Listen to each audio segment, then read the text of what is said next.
come in, make yourselves comfortable. So welcome back to everyone who was here this morning, and welcome to those of you who are new arrivals. This is the second half of today's event put on by Marx Memorial Library and Workers' School, Lenin in Britain, commemorating the centenary of Lenin's death. My name is Alex Gordon. I'm the chair of the trustees, the General Committee of the Trustees here at Marx Memorial Library. And this morning's session, if you missed it, it was great.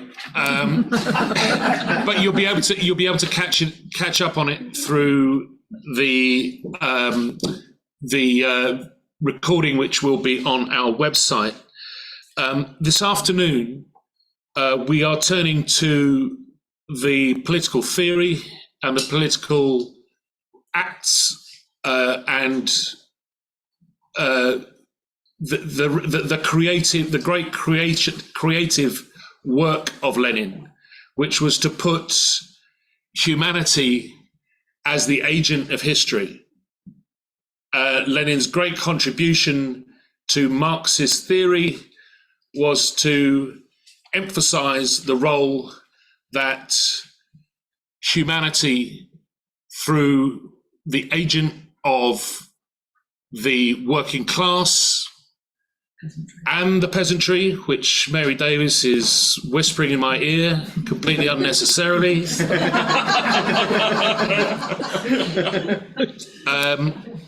as the historical actors of the 20th century and of our age in the 21st century as well. And this afternoon's session is going to be started off by Professor Mary Davis, who I will introduce in just a moment. Mary will be speaking on imperialism, Lenin's imperialism, and the labour aristocracy.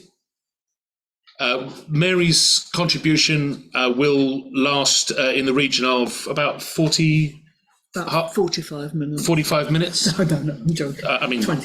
25 minutes. There'll be then an opportunity for a discussion.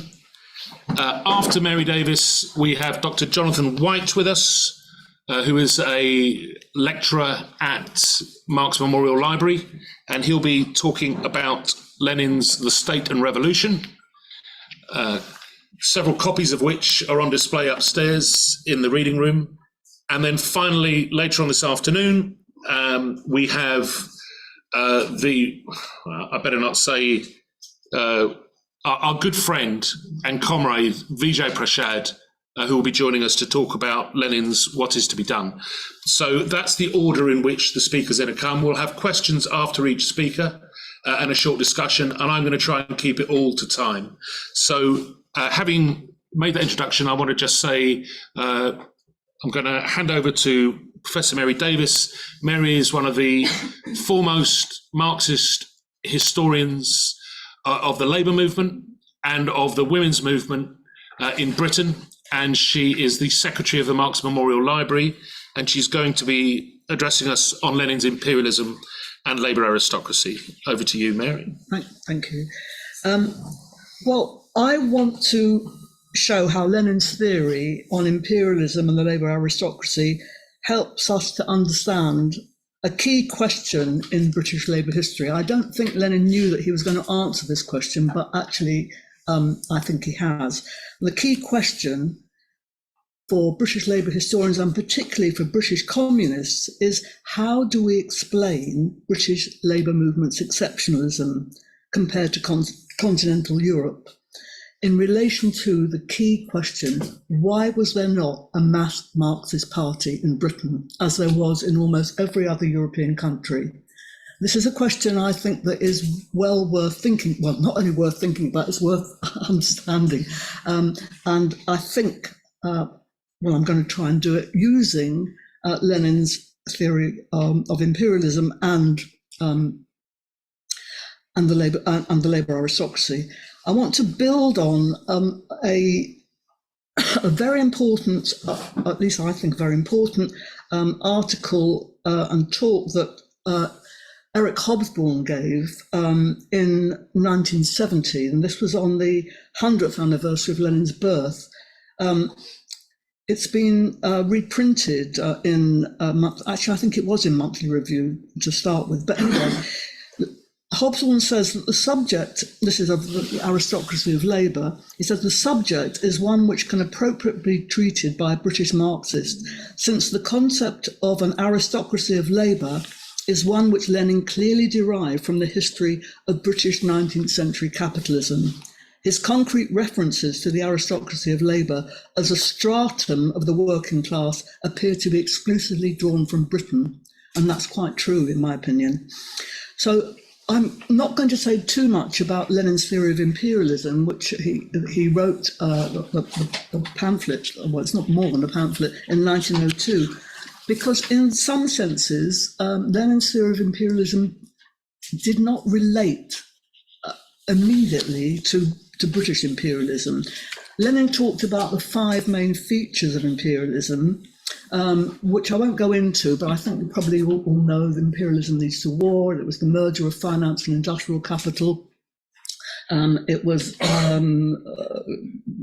the other, all the other 5 things. But the only things that actually really relate to Britain in the early stages is that Britain had a colonial empire before capitalism was in its monopoly phase, because Lenin, in very shorthand terms, said that imperialism is a monopoly stage of capitalism. Well, actually, British imperialism developed much earlier than Britain's monopoly phase. In fact, Britain's monopoly phase was much later, or capitalist monopolism was much later than most European countries.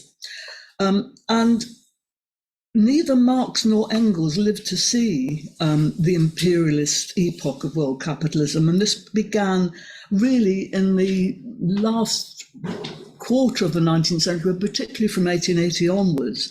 But it's been a particular feature of England that even in the middle of the 19th century, Britain always had at least 2 major distinguishing features of imperialism, 2 that Lenin actually pointed to.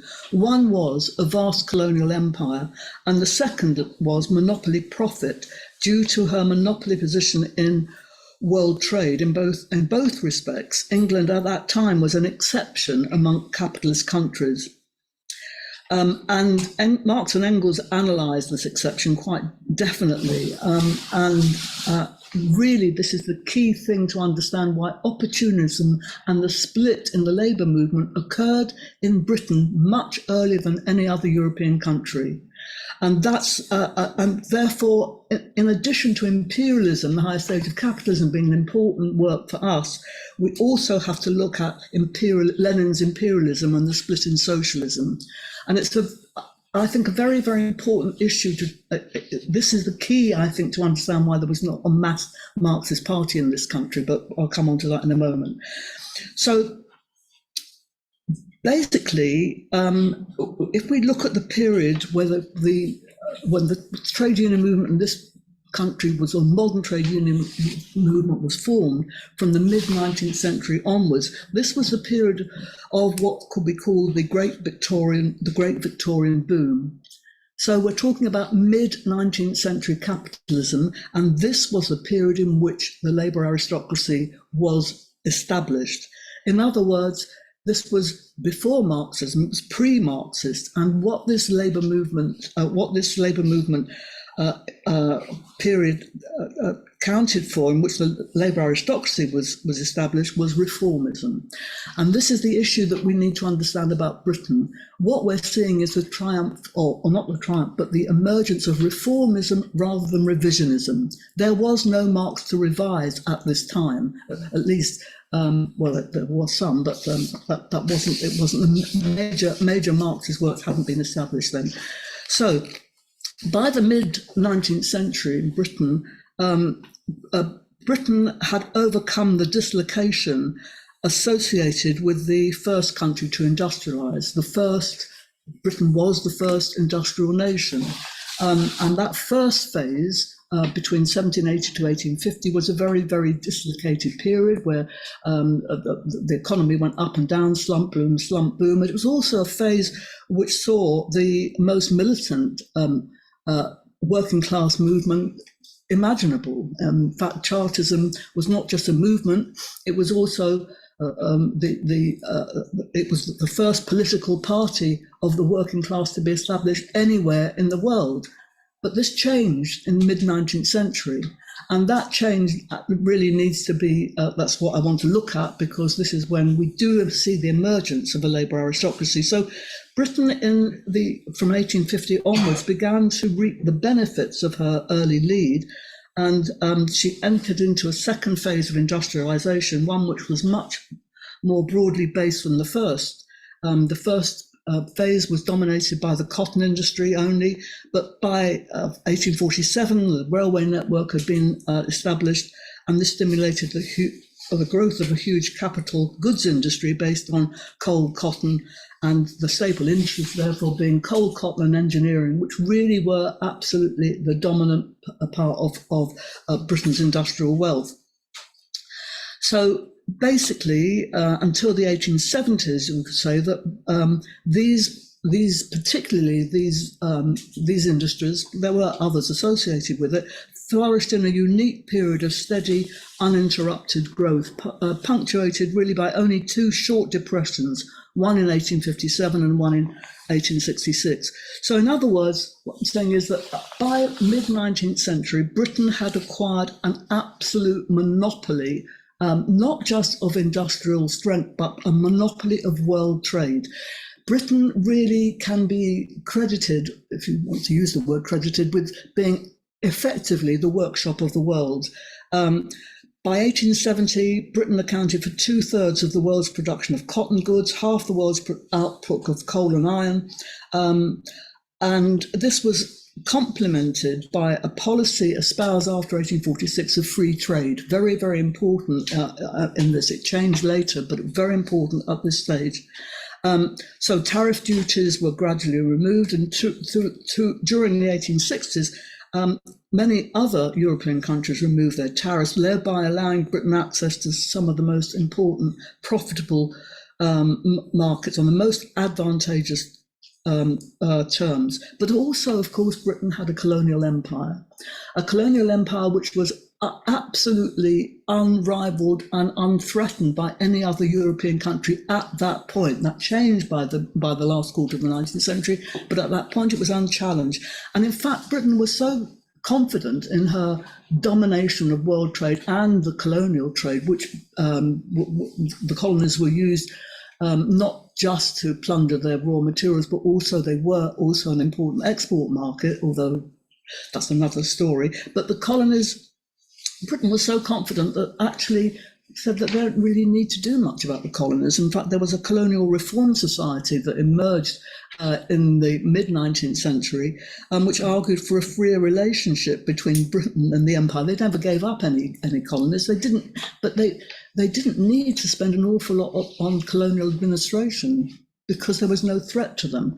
We'll come back to the colonies in a moment, because that changed massively once other countries, particularly France and Germany, began to acquire a colonial empire. But at this stage, Disraeli had made this famous contribution. He said, "These damn colonies are millstones round our necks. We don't really need to put these colonial. It costs us a lot of money to maintain them. Why do we need to?" So it shows you just how confident Britain was in the world as being the only manufacturing company, and actually how even Britain supported American independence, largely because she wanted a development of a capitalist economy in America, because they would buy all their goods, their nails, their everything from Britain. A huge, important issue was having markets for British goods, and that meant freeing them up at that stage. So what did this actually mean in terms of the British labour movement? Well, it did mean that the material conditions were created because of Britain's wealth and her position as the workshop of the world, the material conditions were created for a split within the working class. Why do I say that? A split? Because it was very important, really, through the massive super profits from this that were accrued through Britain's domination, to be able to buy off, if you like, and Lenin uses the term bribe, a section of the working class to ensure that they retained a closeness to the ruling class. Basically, the most important thing for the ruling class was to ensure that the period of militancy, which had existed up until the defeat of the Chartists, was ended. How do you do that? Well, if you're a capitalist or a member of the ruling class, what is your slogan? It's what Disraeli called divide et imperium, divide and rule. That's the key thing. You have to divide those who you have, in order to preserve the relations of production, you have to divide those who you are exploiting, and this became absolutely possible now with the development of super profits from not just from the empire but from Britain's position in world trade. So the great prosperity of the mid-Victorian period touched the working class, and it was deliberately touched the working class. There was for the vast majority of the working population, conditions remained as bleak as ever. But a section of workers appreciated an appreciable change in terms of the considerable rise in real wages and a vast improvement in living and often working conditions. In other words, a better off section of the working class was able to emerge. That is the section that is Lenin called, and actually not just Lenin called the labour aristocracy. Even a trade unionist at that time, a man called George Potter, used the term aristocracy to describe this group of workers who could be easily distinguished from the rest of the working class in terms of habits of dress, manners, lifestyle, etc. Tom Mann, who's up there, by the way, in his memoirs, describes actually, he described John Burns, but who was a kind of a skilled worker. He was an engineer, saying he always wore a serge suit, a white shirt, a black tie, a bowler hat. He looked the engineer all over. And these better off sections of workers were easily distinguishable in terms of style, dress and manners, and where they lived as well. They were a better off stratum, but it's not enough to say that they were just a better off stratum. Ideologically, they were also linked to ruling class ideas. It's not just that they all might have read one of the most popular books of the time, apart from the Bible, Samuel Smiles' book, I've forgotten what it was called now. Anyway, Self-help. Thank you. What? Self-help. Self-help. Thank you very much. Self-help. Well, God helps those who help themselves, and that's the thing. That was the kind of the dominant Victorian ethic, and it was imbibed by those who increasingly saw a link between themselves and those who ruled them. And that was very much in evidence within the trade union movement. So just to recap, there were three categories, if you like, of these, what we would call these skilled workers, of these the labour aristocrats. First of all, there was the skilled workers. These were workers who had served apprenticeships. They were also higher paid. So that was in particularly in engineering, you could see them, which is why one of the first unions that was formed in the modern sense was the Engineering Workers Union, the Amalgamated Society of Engineers as it was then. But there were also, you could see a stratum even within the coal and cotton industry, where you didn't necessarily have to fulfill an apprenticeship. But for example, the hewers in the coal industry were better paid. The weavers in the cotton industry. There's no good reason for this, by the way, other than the fact that it's a divisive way of ensuring that you split divide workers. And also, of course, artisans in the unmechanized trades were often, could be seen in this way. And so this is not an actually completely accurate description, but it's probably wrong to see it just in terms of a stratum, because what we also have to look at, incredibly important, is the role of ideology. And that's something I want to come on to, because that's the key thing in ensuring that even when the material conditions for better paid workers to exist, or that they were changing, that ideology really, bourgeois ideology we can call it, the ideology of not seeing unity of the working class as an important thing, but self-help and, doing best for yourself and getting your own whatever, that ideology was maintained right up until, well, actually now, it's still there, isn't it? And in fact, that's the point about ideology, isn't it? Dominant ideology in any society is that of the ruling class, and it certainly was then, even though it had less ways in which of portraying it. But anyway, we'll come back to that in a moment. So basically, there was a very important ideological shift, which it excluded what Lenin called the conscious element. By the conscious element, he meant those people who, like the Chartists and others in that early period, who were gravitating towards socialism even before Marx. And in fact, Marx drew greatly on some of the great Chartist leaders like George Julian Harney and Ernest Jones and so on. So,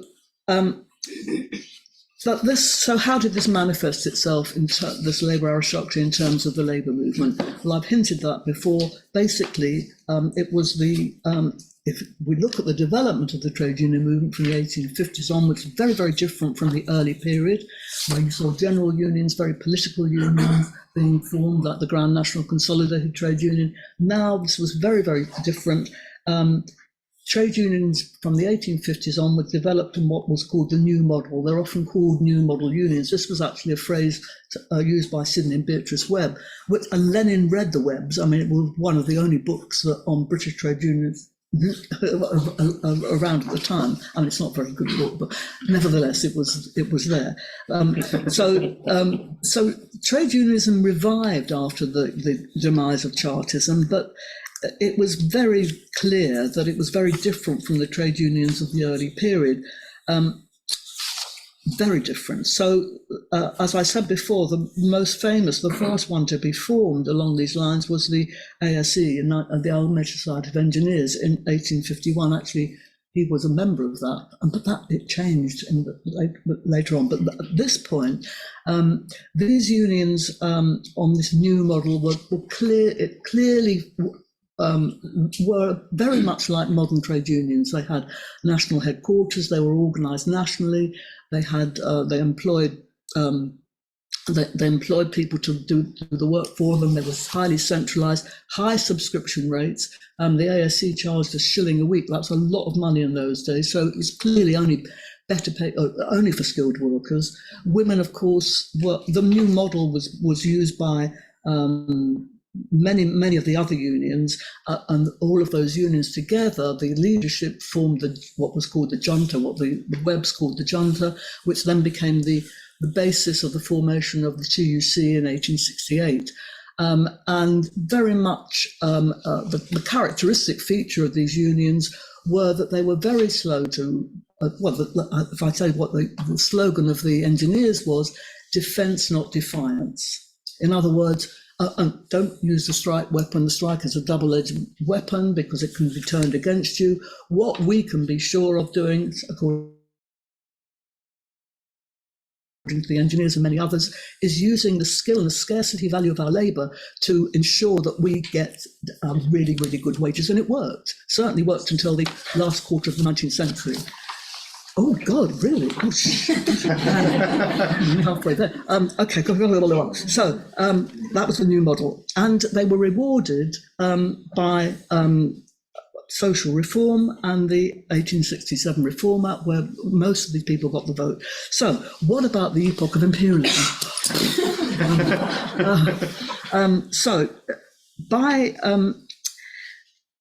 the 1880s, other countries, particularly Britain and particularly France and Germany, had begun to acquire colonial empires. Lenin said that in the epoch of imperialism, what was once a purely British phenomena is now found in all the imperialist countries. Hence, opportunism degenerating into social chauvinism characterized all the leading parties of Second International. But, and this is the key but, opportunism cannot now triumph in the working class movement of any countries. It did for decades in England, because world monopoly has now to be shared between a number of competing countries. Thus, imperialism, while generalizing the phenomenon of the labour aristocracy, also provides the conditions for its disappearance. So, basically, what happened in the 1870s, Britain lost her industrial hegemony, industrial decline took place. So how was it, therefore, that the labour aristocracy was maintained? Basically, how was a division maintained? Because it was. And what basically happened at the end of the boom period, what we saw was a massive increase in the British Empire, but we saw the emergence of social imperialism and the ideology of empire. So, in other words, what I'm saying is that despite the complete demise of the staple industries, the empire saved the British economy, but in a different way. Because from the 1870s onwards, Britain's chief export was not of manufactured goods anymore, it was of capital. Lenin's one of the key features of Lenin's imperialism. So, faced with the loss of our markets in Europe and America, and the fact that other countries then industrialized, but on a much better and more advanced technology than Britain, many of Britain's markets were lost. So the export of capital was key. For example, in 1870, British capital assets abroad were about 700 million. By 1913, this had risen to an astronomical 4,000 million. So, but basically, it meant that the City of London became a very, very important, and probably the most important aspect of the financial hegemony. But it really, the financial hegemony also served to mask and perpetuate industrial stagnation. Firstly, because this invisible trade was so profitable, because you get more money by investing in countries where the rate of return on capital is highest, i.e. where exploitation is the highest, which was in every colony. But also, what happened was in the staple industries went down and down because of a lack of investment. It was far, far better for British capital to invest in their colonial empire than to put money back into domestic industries. So if you look at those three staple industries, coal, cotton, and engineering, what you saw there was there was only one way of increasing profit, and that was either by extending the working day or increasing the rate of exploitation by cutting wages, which is why unions like the engineers gradually became much more militant, and why the actual labour aristocracy began to change that ideologically didn't. So, so that's one thing. But so how did they maintain the fact that, you see, in other countries of Europe by this time, Marxist parties were being formed, social democratic parties they could be called. They split usually in the period of imperialism. But what happened in Britain was that there was an attempt, because of the rise because of the decline of the British economy, there was attempts at socialist formations. I think it was mentioned before that certain organisations on the left had been formed, including the Social Democratic Federation. But if you look at every single labour movement organisation that was established, they were impregnated with imperialist ideology, and imperialist ideology in particular, and I have to stress this, in the form of racism.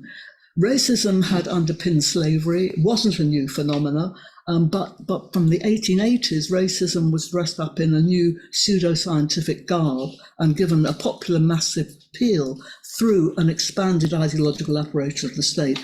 This ideological apparatus of the state was extremely important. It basically meant that by 1890, education was, or primary education was free and compulsory.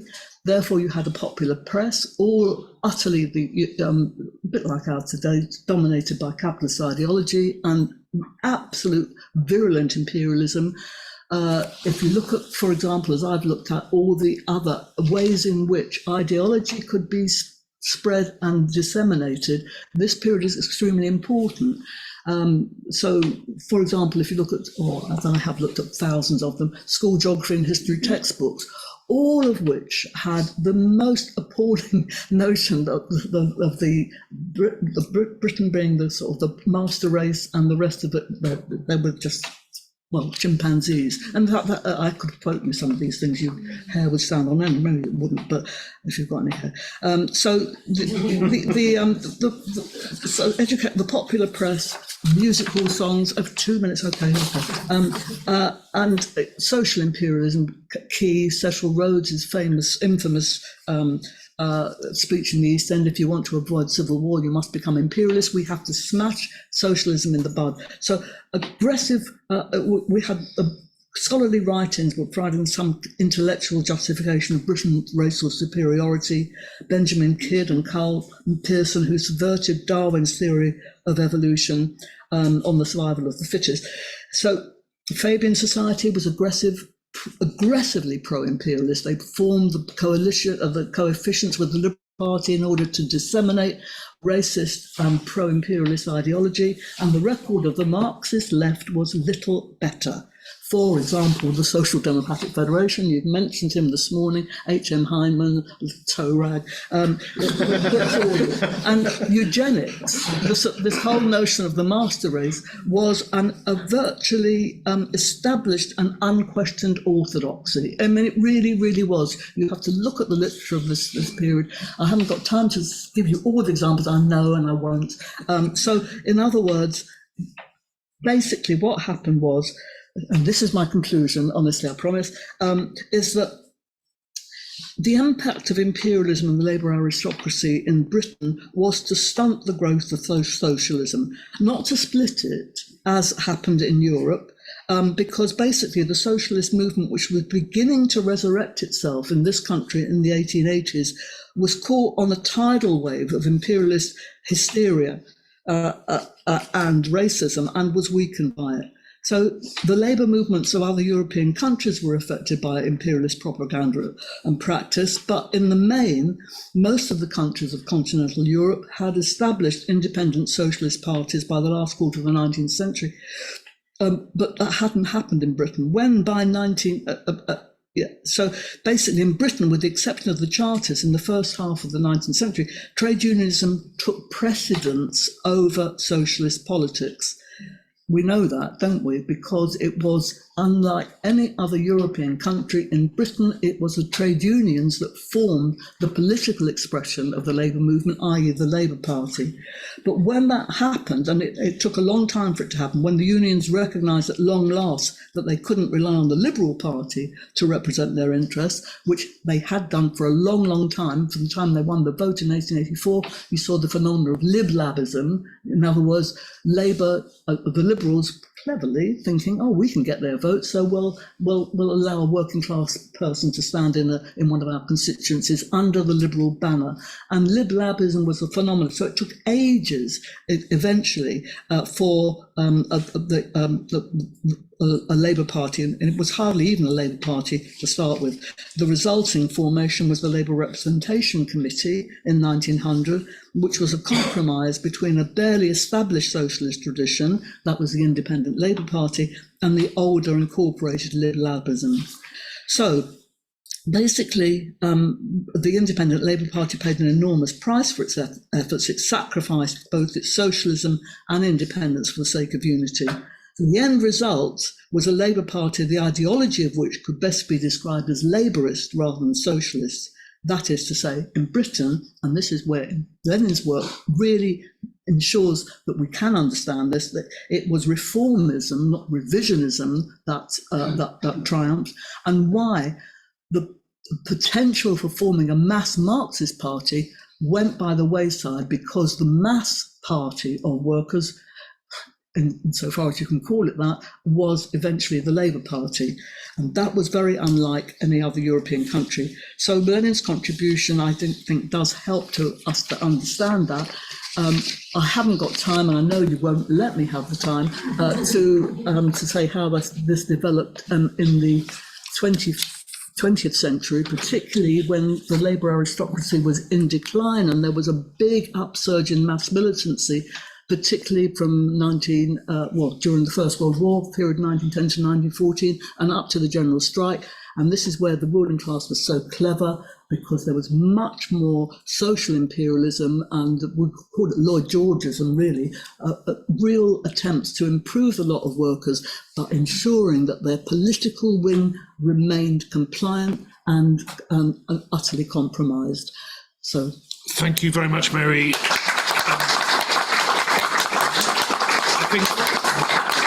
I mean, that's a real tour de force, and there's a lot more that Mary wants to say, but she hasn't got the time because I'm sitting next to her and passing her notes. But this will appear in the Marx Memorial Library Journal, Theory and Struggle, in its full form, and you can be sure that it will be worth buying the journal and reading that and becoming a member of the library, so that you get your free journal. By the way, right? We've got 10 minutes. Would anyone like to pitch one in? A bouncer, or stick it in short? Yes, George Hallam. Right, I've got 2 points I'd like to put forward as possible explanations for the absence of a Marxist party in Britain before Lenin's imperialism. And the first is something that was noted by Marx and Engels, which is the weakness of theory in the British Labour movement. So there was an indifference, almost a contempt for theory in the British Labour movement. And I believe that tradition has been carried on till today. So it's very difficult to get a discussion about theoretical questions. The other weakness, I think, that ought to be borne in mind, and I think Mary's article in the Morning Star sort of touched on this, is that Lenin made an amazing contribution to Marxism in so many different areas, and that if one, probably for reasons of space, again, in the Morning Star article, he was making this contribution, all these additions and strengthening of Marxist theory, in a period when Marxism was actually in a dire state. That during the later years of the 19th century, Marx's economic theory was widely held, but his contributions on philosophy and politics were basically disparaged and ignored. And these are things which Lenin revived. So if you have a situation where in Britain people were not really interested in theorising their experience, combined with the fact that there wasn't really a very coherent and vital Marxist movement, either in Britain or even in Europe, these two combinations led to a lot of weakness in the development of Marxist organisation. Thank you, George. I don't know if we've got anyone who's asking any questions online, but I've got a few in the room. So I'm going to take at the back, Xenia. Do you want to come down so that you can speak?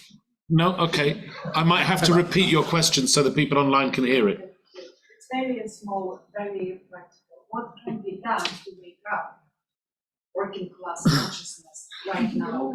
So the question, following on from George Hallam's previous point about the twin threats of anti-intellectualism in British labour movement culture, or antipathy towards theory, I should put it in a more accurate way, and the and the dire state that Marxist theory had fallen into in the late 19th century, which Lenin was attempting to rectify, Xenia asked the question, what can be done today to wake people up to the reality of the world? Okay, so that's a good question. I'm going to take the, yes. Would you like to come down and ask your question up here so that people can... If you just take the mic and speak into it. Thank you for explaining the history of how empire also had a role to play in the attitudes of the British working class. So could you also tell us or elaborate more on how Lenin's contributions, especially not just about imperialism in general, but his writings at that particular time when he was writing about the self-determination question. And when he wrote on the question of self-determination, and his debate with Rosa Luxemburg, how did those theorizations also influence the British working class movement here in the UK and more maybe Europe generally, with the attitude of colonization, and not just in the early 19th century, but even till the end of the Second World War, where many countries, including India, was still a colony. So how did the working class movement learn from that or pick up from that? And maybe you could tell us more about those. Thank you, comrade. And I'll take one more question. Yes, do you want to come up, Chris?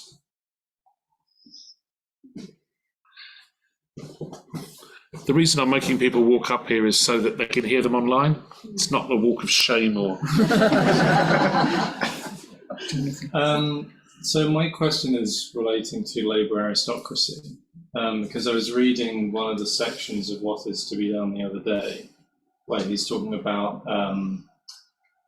I think he says, the only kind of consciousness that the working class can get by their own effort is trade union consciousness. So my question is kind of related to that today, where especially we have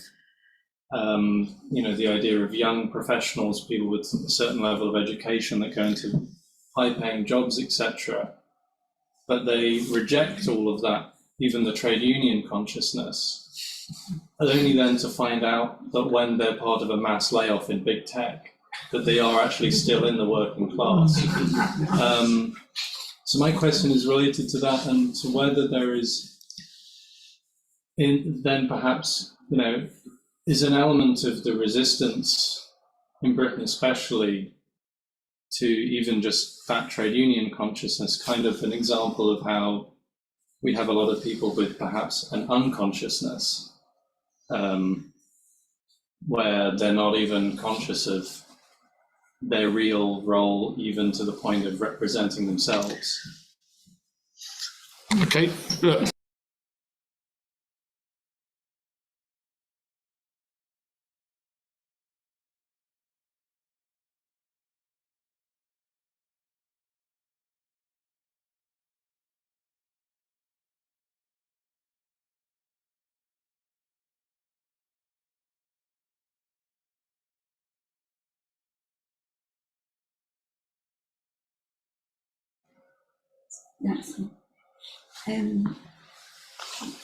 The absence of a mass party in the UK is not a unique case. There are similar issues in the USA and other white settlement colonies.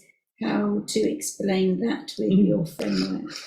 Okay, you've got 2 minutes to answer all those questions. Oh God, There's some great questions there, by the way. Can we extend it? Yeah, we'll extend it a little bit because I'm taking 5 minutes from Jonathan now. It's just... Oh no, you must. I don't accept this view that that the British working class are immune and hostile to theory. If you look at the period before 1850, look at what the Charters produced. The Red Republican, the first English edition of the Communist Manifesto, the first translation into English of the Communist Manifesto was featured was done by a woman, by the way, of course, and it was the Red Republican was an amazing journal.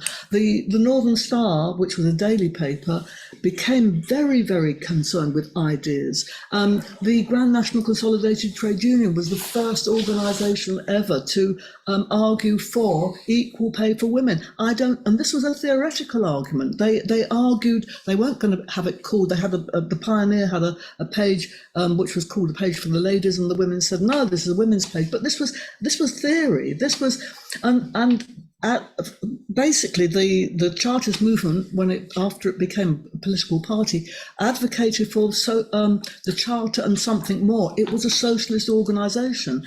The crucial question is, how is it possible for the British ruling class to ensure that somehow or other the workers are deprived of the ability to actually question and to argue and to debate theory, and instead their minds are pumped full of the idiocies of the sort of Samuel Smiles self-help stuff and all the rubbish that there is? That's the issue. How do we explain the perpetuation and the inculcation of bourgeois ideology in order to drive out the ideas which are actually part of our movement, but they're deliberately repressed? So I don't accept that point. And so, how do we do that? How do we get over that and ignite working class consciousness? Which is the point that generally was the question. And if we could answer that question, and if I could answer that in 2 sentences, we'd have the solution. But it's a difficult one. This is why places like this exist, why Communist Party exists, why the Morning Star exists, why we need to have defeat bourgeois ideology. Can we defeat bourgeois ideology? No, we can't, but we can try to counter it in every way we can. But what are our mechanisms for doing that? It's only the strength of the movement eventually that is going to ensure that the Morning Star is read widely. It's only the strength of the movement that this place, which we've tried to do all the time, that's the whole point of Marx Memorial Library, is to ignite working class consciousness. And I wish that we could do it better. But I know why we can't. I know what the difficulties are. Question is how to overcome them. On the question of self-determination, how did this influence Britain? Well, if I'd had time, and I know I haven't, and I haven't got it now, what the work that I've done is to show just how deeply imperialism and imperialist ideology penetrated into the mass organisations of workers. How it was that Britain's scramble for Africa, the conquest of all the colonies, went by without notice. From the TUC, for example, the only comment they ever made on the Boer War was what about, they hadn't hardly any comment to make about the Boer War. Heinemann had a comment and said that it was all to do with financial Jews and we had to defeat them. The consciousness, this is something that I'm particularly interested in, how consciousness is or how ruling class consciousness, what mechanism for inculcating that consciousness into the minds of the masses, and they got everything at their disposal to do it. And then, of course, it was through that expanded ideological apparatus of the state that I mentioned, which meant popular culture, musical songs that I've looked at, they're all to do with, we don't want to fight, but by jingo, if we do, we've got the ship, we've got the arms, we've got the money too. These are millions of people were singing these songs. So I can't say that there was mass support for self-determination amongst the organisations of British labour. Of course, there were individuals who did it, and you had the time's up. Oh, okay. So I can't answer any of the other questions. Go on, finish off. Well, I'm just trying. I'm just trying to chair this session. No, but I'll stop if you want me to. No. I think you're in full flow. Keep going. Okay. So this really, the questions all are around the question of consciousness and unconsciousness, and how we're faced with this situation. I mean, Christian's question is such a deep question that I don't think I'm going to be able to get into it. But we faced this, didn't we? Now with the big upsurge in militancy when we had the great trade union struggles, and our question always was, as communists, How does trade union consciousness develop into political consciousness? Trade union consciousness will be there in order to fight for wages and conditions, and we support that, but it's sectional. How do we bring that together? Trade union consciousness kind of having a more conscious, unified approach, which sees the struggles for workers in different industries you link to a struggle against capitalism as a whole. That is what socialist consciousness. How do we build that? I think we should have many more discussions about this, and I won't be able to offer my brilliant insights into that right now, so I won't. Okay, I want to ask everyone to say thank you for that presentation.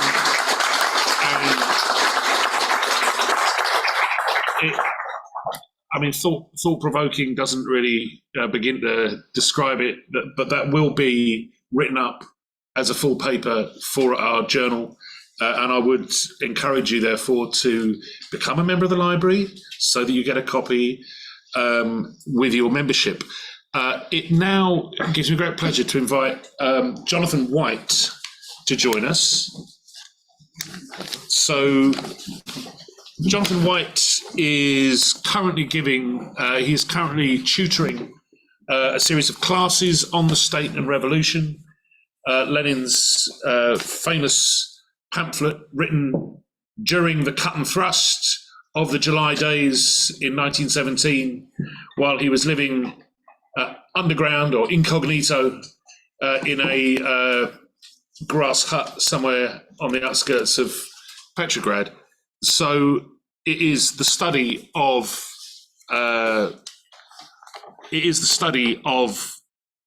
applying Marxist revolutionary theory to the question of the state and popular mobilisation. And it gives me great pleasure to ask Jonathan to lead off. Thanks very much, Alex, and thanks everyone for coming to this event. And apologies for cutting off what was an extremely interesting discussion about the key concept of the labour aristocracy. I wanted to ask Mary about the labour aristocracy today, because I think that's analysing the British labour aristocracy today and how it's been reconfigured by the way that imperialism has developed in Britain is really important question, but not what I'm going to be talking about. So there we go. So there we go. I've already spent 30 seconds not talking about what I was going to say. Right. In my contribution to this event, I want to talk about Lenin's understanding of the state and the task of revolution in 1917, and in particular about his concept of the dictatorship of the proletariat and its enduring importance. I want to examine 4 features of Lenin's concept of the dictatorship of the proletariat and stress the importance of this concept, of his idea that this was a transitional state, a state that is ceasing to be a state. But I want to start with a brief bit of context, because the fact is that almost all of Lenin's critical works on the state were composed in 1916, 1917, mostly in 1917, in the heat of the revolutionary struggle. State and Revolution was mainly drafted between July and August 1917, at a critical juncture in Russia's revolutionary process, as power hung between the provisional government and the emerging Soviets.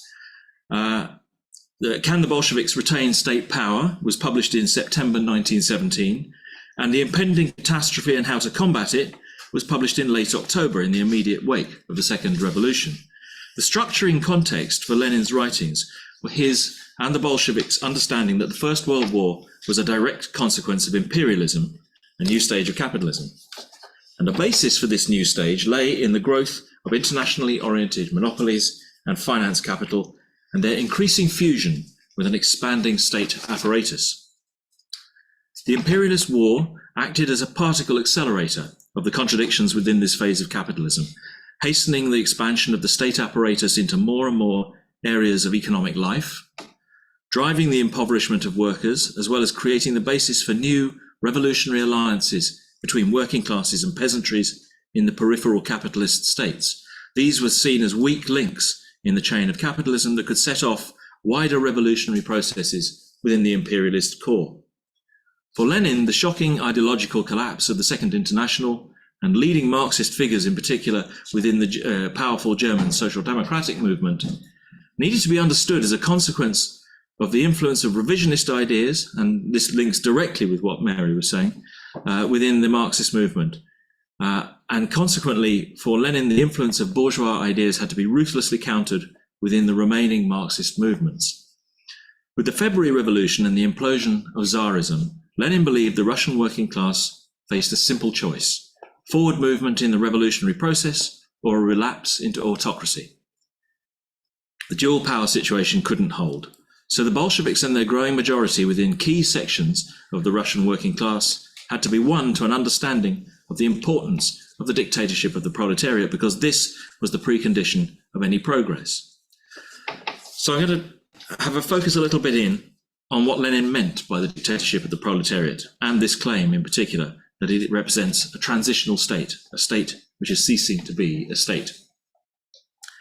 The first of the four features I want to stress is that the dictatorship of the proletariat is the political expression of the qualitative passage of power from the capitalist class to the working class, a development that reflects and makes possible the transition from one mode of production to another.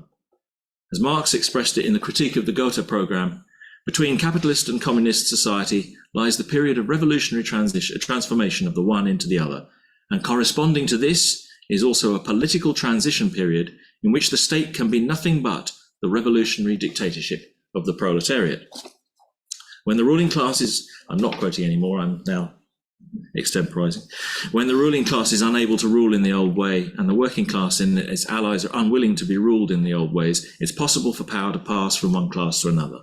At the point when this power, including most importantly state power, passes into the hands of the working class, leaving it in a position to dictate the direction of change in society, then the working class can and must begin the dictatorship of the proletariat and make possible that transition from one mode to another. Secondly, this dictatorship, this political rule of the working class, must involve seizing the state as a whole in order to break capitalist resistance. The passage of power from one class to another is not simply measured by a quantitative expansion of power that gives a majority to the working class. If it were that simple, a parliamentary majority might suffice to constitute the dictatorship of the proletariat. No, Lenin's quite clear. It must involve the working class having the coercive power to crush capitalist resistance and hold it down over time.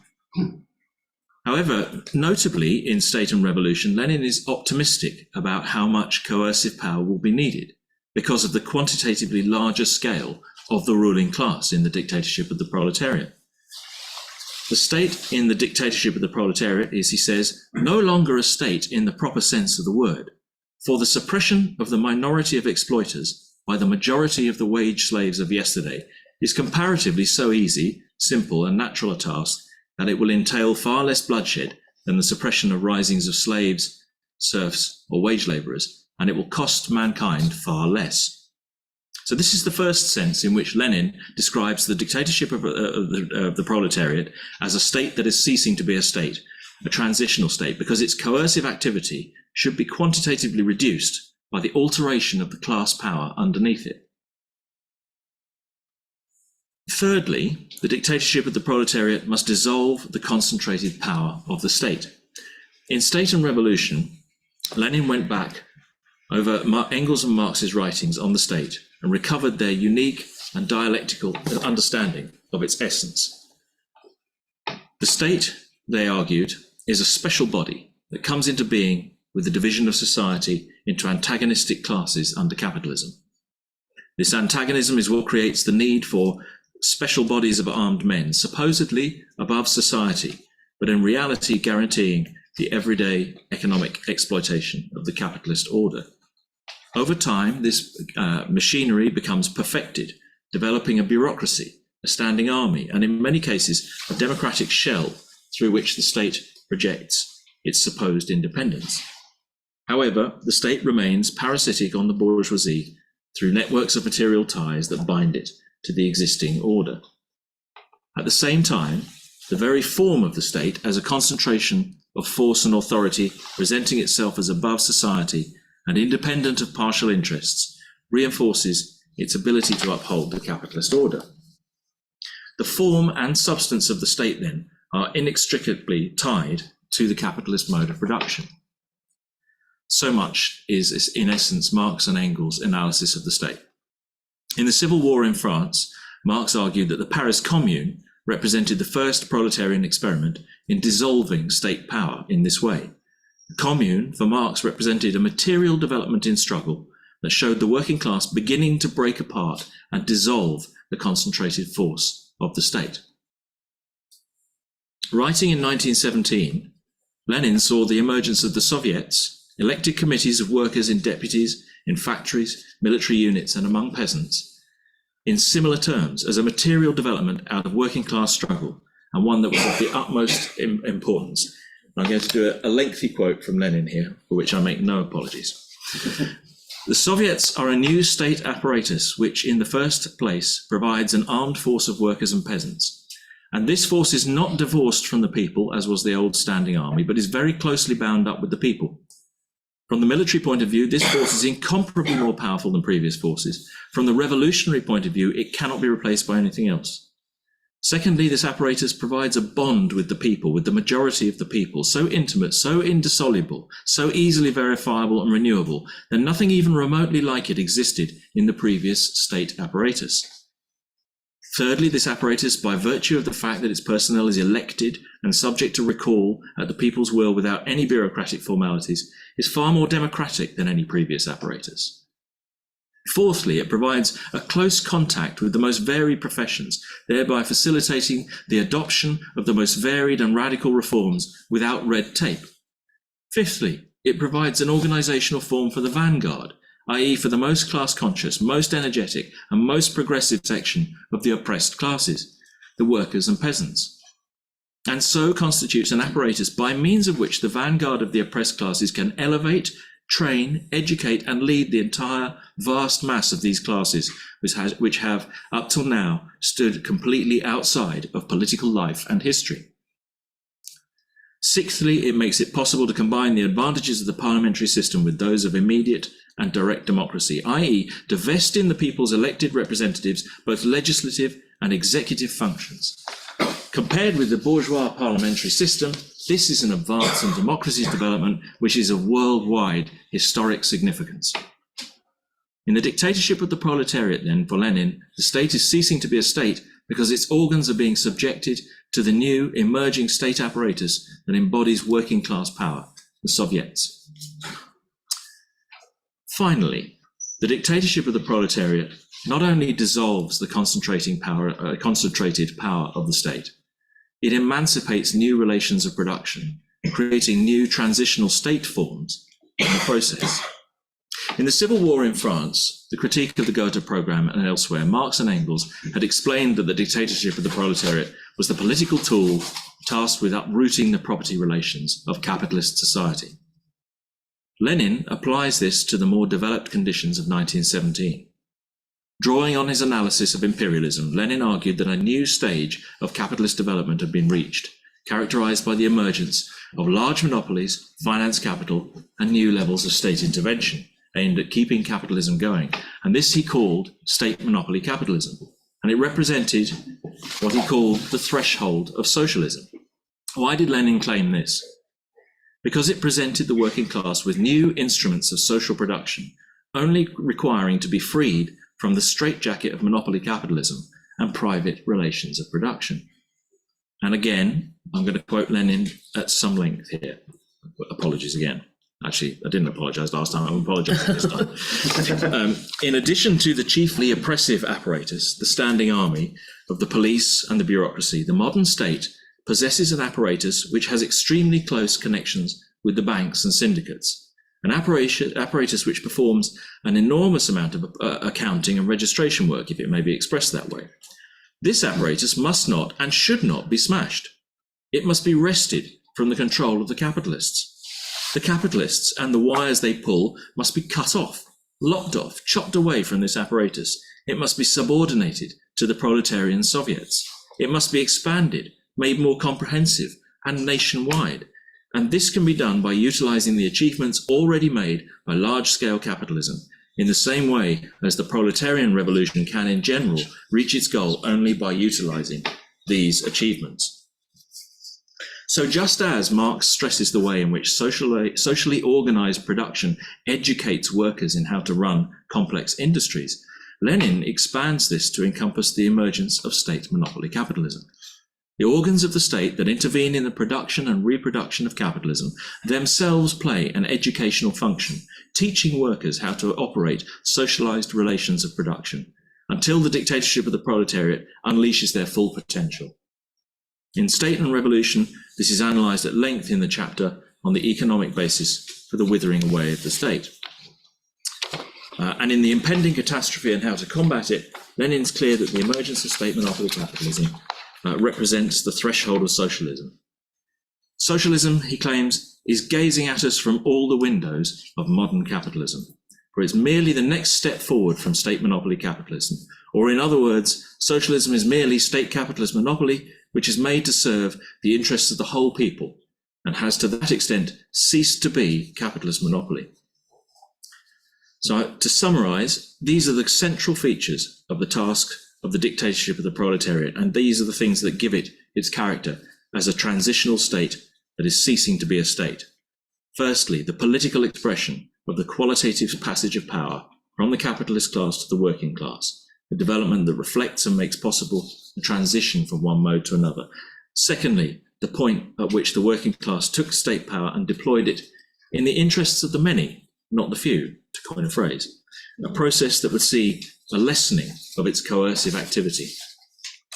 Thirdly, the dictatorship of the proletariat is the beginning of the process of dissolving the concentrated state power and placing its organs in the hands of new organs of working class power, the elected committees of workers' deputies. And finally, it is the lopping off of parasitic monopoly capital, the emancipation of the emerging apparatus of state monopoly capitalism from private relations of production and its conversion into the basis of a higher mode. Lenin's central insights and his approach are of lasting value to us in thinking about state and revolution today. They're a vital resource of theorized experience to today's movements. And our task now is surely to review and apply it to our own times, bringing to bear also the historic experience of revolutionary dictatorships of the proletariat in the 20th and 21st centuries, even as we enter a period of catastrophe that will undoubtedly accelerate tendencies at work within our own time.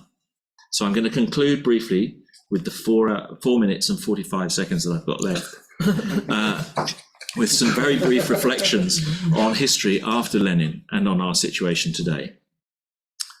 Firstly, it's manifestly obvious from the subsequent history of the Soviet Union and other dictatorships of the proletariat that the processes of breaking up and dissolving the state were far more complex and problematic in the concrete conditions of the 20th century than Lenin possibly forecast. Clearly, the coercive and oppressive apparatus of the state continued and developed into a fearsome machinery, and the level to which it was subjected to the will of the Soviets was limited in practice by the historical conditions of what Domenico Lacerdo calls Russia's second time of troubles, characterized by capitalist encirclement, the need for rapid industrialization, and the fear of internal dissolution and counter-revolution among the revolutionaries.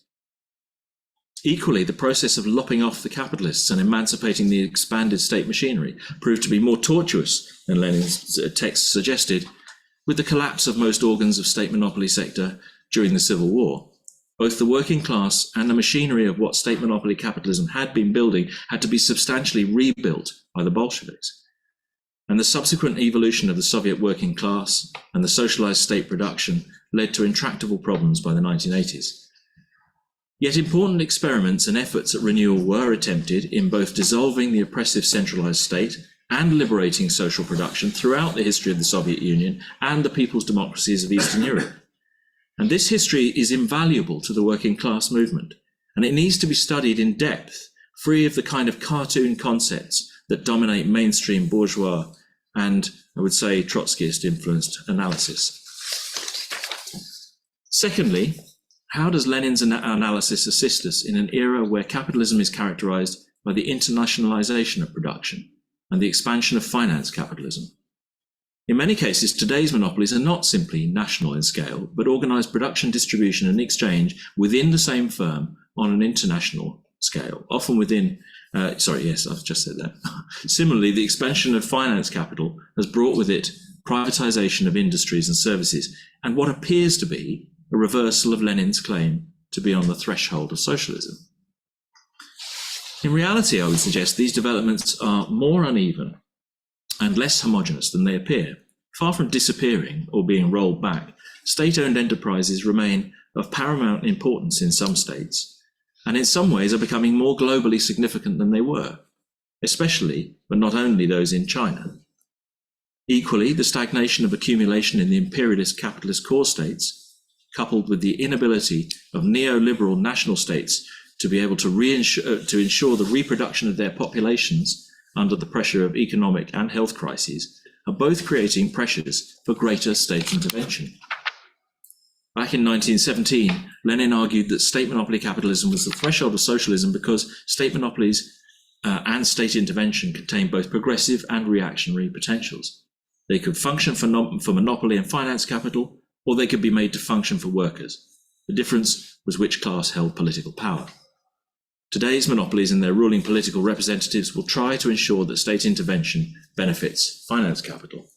And our task is to wage that battle once again for control of national state apparatus.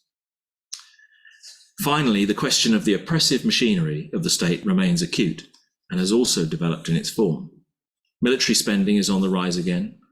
The peace dividend, we're told, is over. The coercive apparatus of the state has become semi-privatized, removing it further from being subject to the will of peoples. Imperialist states deploy international treaties to constrain national governments and democratic apparatus, and they're now being supplemented by the willingness to use sanctions to impose collective punishment on entire populations. Today's working class movement certainly has its work cut out to start the conversation about how to break apart and dissolve the power of this concentrated and centralized force, but we can't afford to do that without looking back to Lenin. Thank you, Jonathan.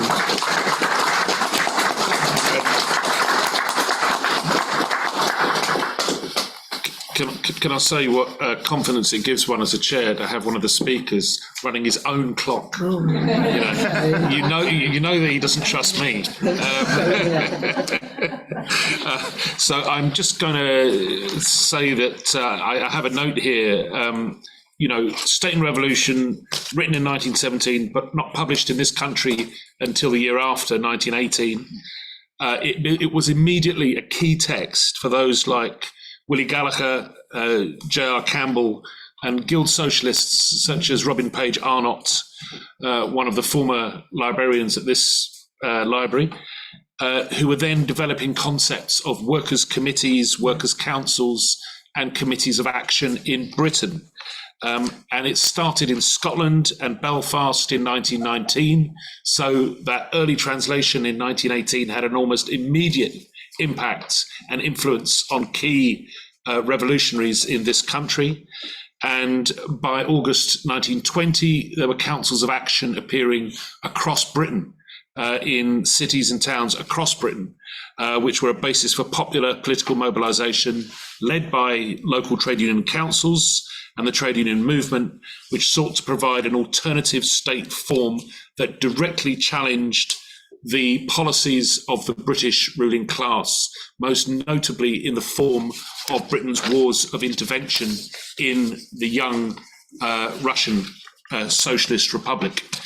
So it's an extremely important pamphlet in terms of our own history in this country, apart from all the other theoretical reasons that Jonathan has elaborated. And I'm inviting anyone who wants to say anything in response to Jonathan's contribution there to do so, if you wish. You stunned everyone into silence. Is there anyone online? No, I think we've really. Yeah, it's just apologies for the absence of a PowerPoint, by the way.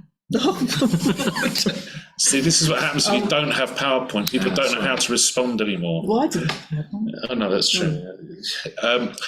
Okay, so I don't know if you wanted to have any rejoinder to Jonathan, seeing as he made an attempt to kind of segue from your contribution on imperialism into the state and revolution. I wasn't sure if you wanted to come back, have a few minutes. Oh, no, it's just that he's shown me up because he's timed himself. Okay, well, if you haven't got anything to say, I'm going to take somebody in the front row here, Ben Chacko, editor of the Morning Star. You can speak into the mic there, and then I'll come back to you, George. Yeah, it's not really a specific question, but I do think that the two topics are very intimately linked, because we've talked about imperialism and the evolution of a labour aristocracy. We've talked about state and revolution and the kind of the idea of working class state power, and both of those ideas have been pursued. Well, we've had a history of social democracy over the 20th century. We've had a history of socialist revolution over the 20th century. We're in an election year, and we're obviously marking the 100 years since Lenin died this weekend, but Monday is also 100 years since the first Labour government was formed in Britain. And I think that over the course of this year, I hope the Morning Star can be involved in it, with working with the library. It's a really good opportunity, especially as we're expecting to elect a Labour government, to look at that whole question of the character of the Labour Party. Why can we elect these supposedly working class governments and yet retain a capitalist system? And why has it been so difficult to sort of take state power? I think that's a question that's absolutely huge. I haven't really got the answer here, but I think that this is a year in which the movement actually needs answers to those questions, because, you know, we saw Jamie Driscoll's speech at the Cambridge Union this week. People are all talking about why is the Labour Party not representative of working class interests, and if there is political leadership, I think there's an opportunity to really spread and disseminate Marxist ideas. So I don't know if that opens up anything that people would like. It's very helpful, I think. I don't know if you want to come straight back. There's a couple of other people that put that. The woman who I was talking to up in the Lenin room. Did you indicate you wanted to? Do you want to come down so you can speak into the mic? You don't have to. I'll repeat your question myself if you. Thank you. I'm just fascinated. There's a mic there. If you. I'll try and keep it brief. So I was just fascinated because about what both of you think about a way forward with regards to the climate movement and the anti-war and the increasing number of wars. So I come from the climate movement myself, and I came to London to march. And so there's a whole, I mean, this is a whole new topic, I know, but the ideas that you bring up are so important. I'm not from the Labour movement, so I use the wrong language, but a couple of thoughts I had was about the fact that we talk about socialism as a movement and the Labour movement as a movement, as two different types of movement. We don't talk about support for the human body, which is like we're in climate catastrophe, and we are in such dire need of all these different human needs: there's shelter, food, water, increasingly, you know, and mental health and education, and my other one, I've got 7 of them in my head all the time. Self-determination is another very, very important one that we don't have. And what ideas have you got to bring those things up into a new economic structure that hasn't ever existed before? I know that's a very broad. It's a very good question. Thank you very much for that. George, do you want to come and speak into the mic, or are you going to orate? It would be terrible if people couldn't hear what I said. I know I was getting old. I recall very vividly the 1970 anniversary of Lenin's birth, and I went to numerous meetings, various speakers, including James Klugman and various leaders of the Communist Party at that time. And it was a great stimulus to read Lenin. I'd already read quite a bit of Lenin. And I read a lot of the collected works, particularly in the period of the revolution, but also afterwards, particularly 1921, 1920, the NEP, the debate on the trade unions, and various other things. And one of the themes of the 1970 celebration of Lenin's birth was what a really nice guy Lenin was, and how incredibly democratic and gentle he was. And then, of course, this was contrasted with all the terrible things that came afterwards. However, reading Lenin, article by article, letter by letter, telegram by telegram, a rather different picture emerges. Lenin was a much more steely character than one might imagine. And I'm not disagreeing with anything the speaker has said. I thought it was a very correct summary of state revolution, all the themes there. There was nothing wrong in that. However, there are one or two quotations that come to mind, and one is Lenin's definition of the word dictatorship. And as I say, I'm doing this from memory, but I think I'm correct. I think he defined it as rule based directly on force and unrestricted by any law. And he, in the period after 1917, 1918, and 1920, 1921, he applied this himself, not contradicting anything you've said, but I think in a celebration of Lenin and his work and understanding his work, we have to understand that Lenin's use of coercion and force was integral to his whole outlook. And he never hesitated to use it where he felt it was appropriate. Even in, I think it was the 10th Congress, when he was arguing against Shlatnikov of the workers' opposition, he basically threatened to have him shot. So I think we just need to take that.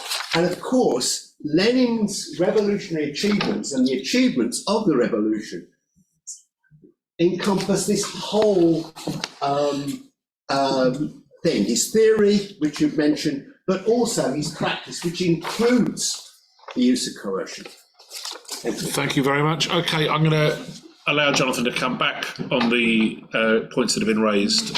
Jonathan. Okay. Thank you for that. I don't disagree with that at all. There's no doubt at all that in relation to the last point that's made, that Lenin took the issue of the ability of the dictatorship of the proletariat and the ability to coerce where necessary extremely seriously, and he sets it out in State and Revolution at some length. And there's no, and this goes back to this takes us neatly onto the Labour Party. Anyway, sorry, no, it doesn't. What I'm saying, I suppose, is that the dictatorship of the you have to see what Lenin understood coercion and consent to be dialectically related concepts. So all power involves elements of coercion and consent. All power in a capitalist society exercised every day involves coercion and consent. And there's a fantastic book on this by John Hoffman, which I thoroughly recommend to anyone who in understanding the role of coercion and consent in Marxist theory of power and politics in general. There's nothing better than that, I think, to understand that. And it's a very important point, and it's very important. But this is why the theory of the dictatorship of the proletariat is so important. We do need to understand why Labour governments, for example, are the way they are, and what the difference between being in government and being in power is. And I think Labour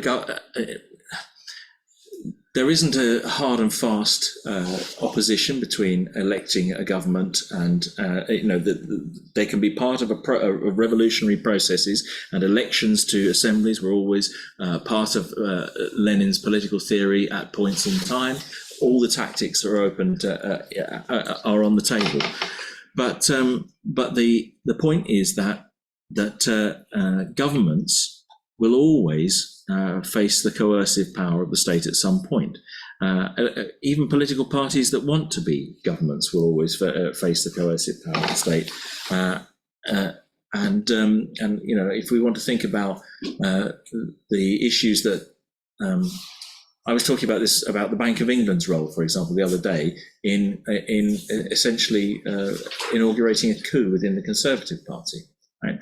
Bank of England is effectively now modern in the modern state is an arm of the state, and the Bank of England gave Liz Truss's faction within the Conservative Party its marching orders. That and you can read it. They wrote it down helpfully in a letter, so how much more of that kind of pressure applied economically through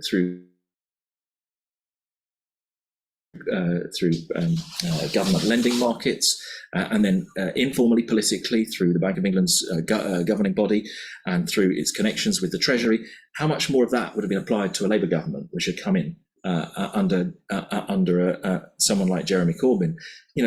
We can't simply explain the wild backtracking of the Labour, the rightward swing of Starmer's Labour with reference to Keir Starmer's hidden political agenda and his right-wing instincts.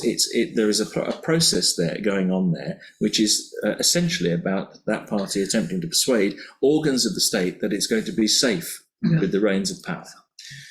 So the coercive power of organs of the state on government, on parties that want to become the governing party through the electoral process is a real issue, and it will be an issue for all elected governments. And that's why we have to take the theory of the dictatorship of the proletariat seriously, which doesn't mean abandoning electoral politics or democratic organizations, and it didn't in Lenin's day either, but it means taking that issue seriously and thinking, and I think that means thinking about things like how do you begin processes within a democratic framework?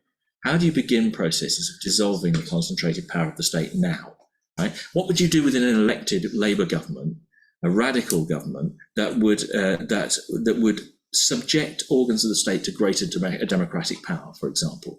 Things that could be accelerated if they had to be in a degenerating situation where people are ratcheting up pressure left, right, and centre. So it would be things like how do we control the Bank of England? How do you exert some democratic control on the Bank of England? What do we do about the armed forces? How do you create electoral pressures, pressures for democratic pressures within the civil service? How do you do there is a reforming agenda there, which is quite radical in its implications that the left never even started to think about seriously.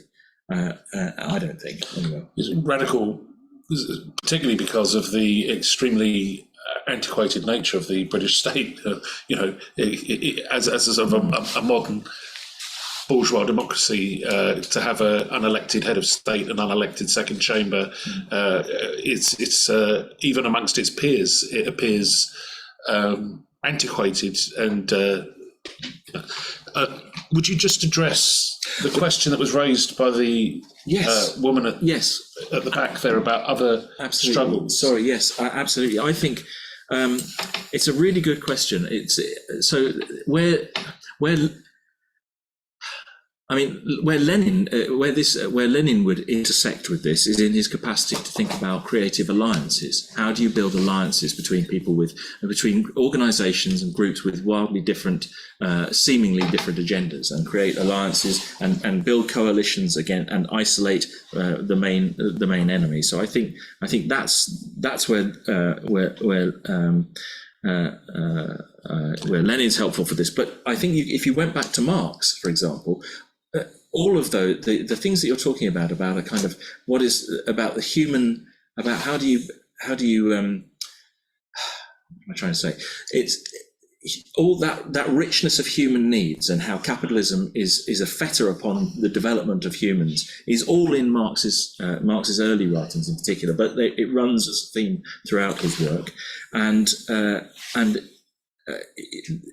it is essential that Marxists today are able to build to think about how to build coalitions between all of the different movements that spring up spontaneously as a consequence of capitalism's inability to provide life on this planet, its inability to sustain the reproduction of human life. It's the drive towards imperialist war, the complete failure of the climate control agenda of the main imperialist states, and they are the biggest problem. The imperialist states, the same people who are driving chaos and war on the global stage at the moment, are the same people who are the biggest fetters on any kind of coordinated human-wide global action on environmental justice, on environmental change.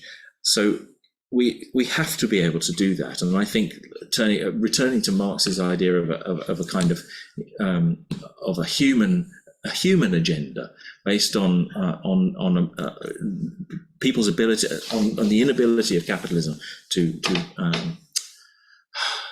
enable human development. And I think it would be really helpful. And actually, I think there's a really interesting, the Soviet Union did slightly more on this than it's given credit for. There's in Monthly Review, there's been a fascinating series of articles, particularly by John Bellamy Foster, the American Marxist John Bellamy Foster, on the attempts within the Soviet Union to think in an environmental way and to limit and to think about the relationship between production and the environment and the impact on the environment in an interesting way. And we need to, that's something we need to be thinking about as well, because it's part of the history of our movement's attempt to control the actions of capitalism globally and build a better world. Yeah. Okay, just to add on the end of Jonathan's remarks there, in response to your points, that one of the key, perhaps most important contributions that Lenin made to Marxist theory was something that he came to this country to research at the British Museum in the reading room, which was the peasant question in Russia, and in particular the worker-peasant alliance. And very often people in this country, Marxists in this country, have looked at Lenin with a very Eurocentric lens.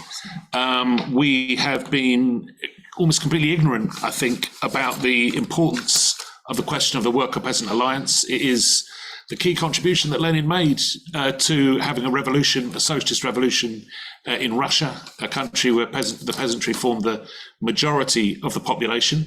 And of course, globally, worldwide today, peasants form a majority of the population in many, many states. And I'm really pleased that the Marx Memorial Library has republished articles, and indeed this is the subject of Mary Davis's piece today in the supplement, but we've republished in recent years article by Prabhat Patnaik from the Communist Party of India Marxist on the Worker-Peasant Alliance and the importance of Lenin's thought. And I'm really pleased that after the break, which we're going to have now, we're going to come back in just over 10 minutes, and we're hoping to be able to listen to Vijay Prasad, who will be talking to us about what is to be done, which is a very pertinent question at this moment. So there's tea and coffee at the back, there's merchandise at the front. Fundraiser. There's a fundraiser. About Lenin's office. If you haven't filled it in, we need lots of responses. Okay, back in 15 minutes. Coat. Oh, is that muted?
welcome our next speaker.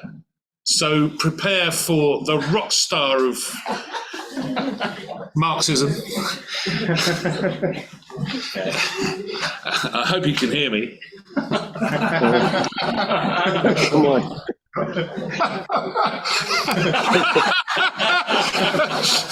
So there's a few people still standing around and filling up cups and moving their coats. I'm going to just talk while they sit down, and I want to welcome our next speaker. He's a comrade in every sense and a friend of this library, and he's been here to visit us and give lectures and talks on a number of occasions, and we're greatly looking forward to welcoming him back the next time that he's in London. He's an absolutely prolific writer, and he is somebody who updates us weekly on developments through his newsletter of the Tricontinental Institute. If you have not subscribed already to the Tricontinental newsletter, you need to, because there is no better vehicle that I know of for receiving Marxist, Leninist analysis on a weekly and monthly basis of world events that bourgeois media will not analyse or tell you about. So I'm giving a big plug to Tricontinental, and it gives me great pleasure to welcome our next speaker. We've had a wonderful day today. We've examined Lenin's time in London and in Clerkenwell Green at Mark's house. We've just been discussing imperialism, Lenin's theory on imperialism and the impact of the Labour aristocracy on Marxism in Britain. We've just discussed the state and revolution in the context of transition from capitalism to communism. And our next speaker is Vijay Prasad, who's joining us online, and he's going to talk to us on Lenin's magnum opus, What is to be done, which is the question that faces all of us at this moment. So I'm really delighted to welcome Vijay Prasad and ask him to address this meeting. Over to you, Vijay. Okay, so good afternoon, everybody, and of course, thanks to Alex, who is little to be really congratulated for plugging Tricontinental. What can I say? My heart is bursting. So thanks for that very much. I'm extremely happy to join you. Firstly, I very much love the Marx Memorial Library. Have enjoyed a visit there. Looking forward to coming back and perhaps doing a more deep dive seminar on what is to be done, which requires reading and rereading and rereading. It's such a fundamental text, booklet really, but we'll come to that in a minute.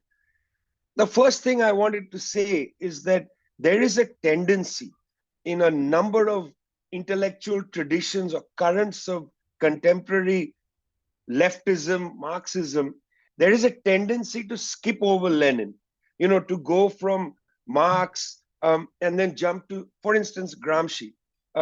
We used to always say they've taken away Gramsci's communism. And some of this, I'm sorry to say, has to do with British writers in the 1970s and 80s who brought Gramsci to the English-speaking world. They sort of delivered Gramsci to cultural studies and took away the essence of what Gramsci was doing, which is to try to theorize the possibilities of revolution, why Italy went instead of to communism, why it went to fascism. Those are communist concerns. He was not concerned merely with a better analysis of culture, which is how he gets taken. But all of this to say, there is a way in which Lenin is skipped. Even in Perry Anderson's very useful and interesting summary of the Marxist legacy, he skips Lenin. Lenin gets brief mention here and there. And I would say that this has to do with a certain embarrassment about the making of a revolution, the attempt to build, even experimentally, a worker state. There's a certain embarrassment.